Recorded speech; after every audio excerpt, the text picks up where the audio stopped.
In this video I will introduce forks and joins. So we'll start off by going back into the payment stub, which opens the payment use case map. In here, you'll remember that the customer is giving the card and the cashier is charging that credit card. What we'll be doing here is adding another payment type. So I'll just grow my boxes here, my components, to make sure we've got a bit more room. Maybe move this here to the right. So I've just grown both boxes to have a bit more space. I'll move my direction arrow that I had missed, and I'll create an OR fork. You can either do this using the contextual menus like insert node and in here add elements, but a fork here you usually add it by the palette. So I'll click on OR fork, click right before give card, and it creates a second path.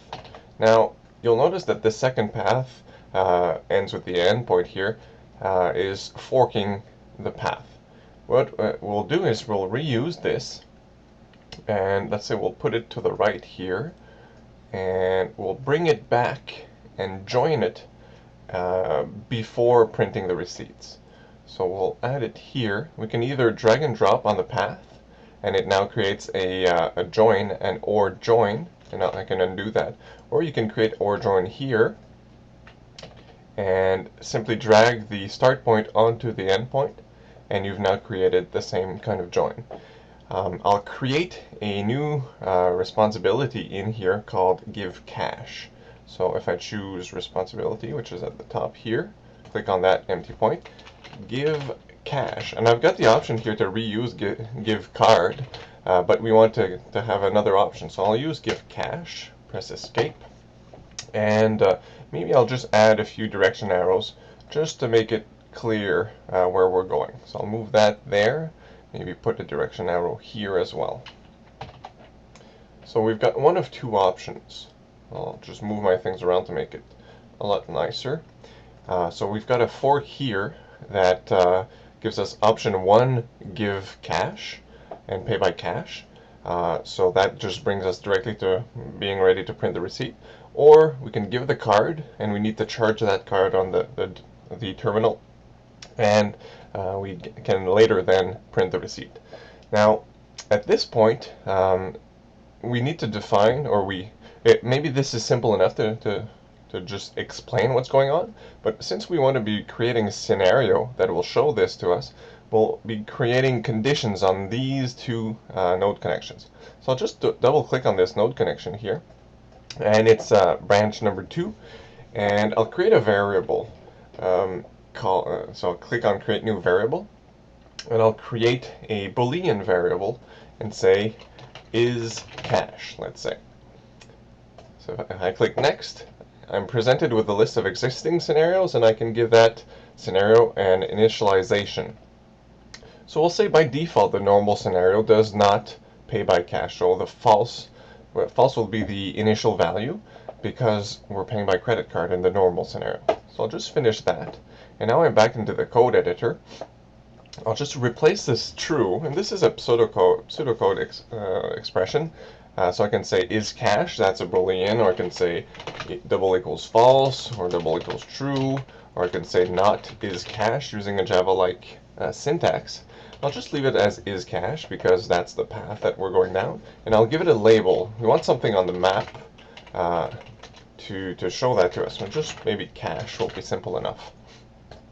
So now I've got this little label here that I can put over the node connection to make it clear that if we're going down this path, it's because we've had the option that we want to pay by cash. And I'll do the same thing for the other one. For this one, I'll say not is cash, and I'll say credit. So now I've got my other option here, credit, and we're going down the other path. Yeah, so right now, if I click on my scenario and enable it, we'll see that because we have initialized the variable to false, we're using the same path that we were before. I will now create a second scenario, cash, that will allow me to pay by cash. So I will click add scenario, rename this to cash.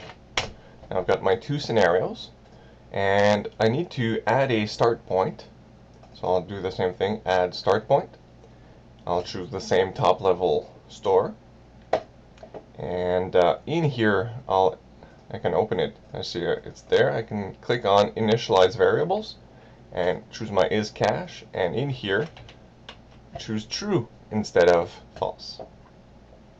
So now if I execute this scenario, I'll minimize it here. If I execute the scenario, I'm taking the new path, whereas if I execute the other one, I'm taking the old path. And regardless, at the top level here, nothing changes.